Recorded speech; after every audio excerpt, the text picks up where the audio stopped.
right, so let's talk about a couple of toothpicks that we have here. This is the HGLRC Parrot 120, and over here we have the eSheen Twig. This is a 115.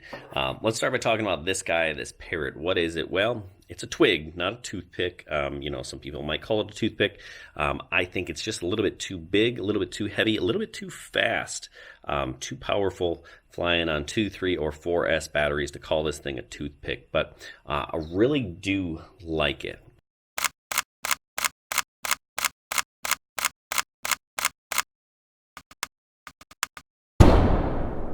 So right off the bat, let's talk about the power coming in. These are HGLRC 1103 8000 kV motors. So these are pretty nice, powerful, zippy motors.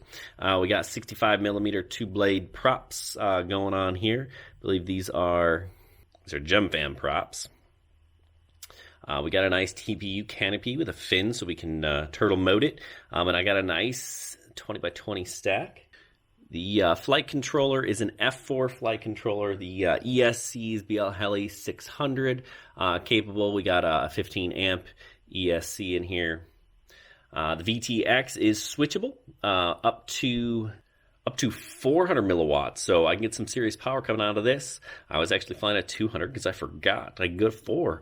We've got a nice little capacitor on there and an XT30 connector. Camera is the Caddx Turbo EOS 2, pretty solid camera there, pretty standard.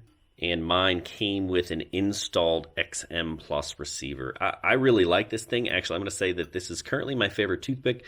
It can withstand some damage, crash this thing pretty hard, a handful of times. I gave it to Ryan. He's doing a lot of the FPV here. He's crashed it a handful of times, and it's withstood all of that. Really like this thing.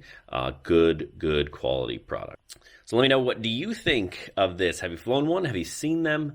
It does look a whole lot like, a full-size quad. We get with the whole stack there, the canopy, the VTX, love it. Just good design, good flow, good product. Big fan.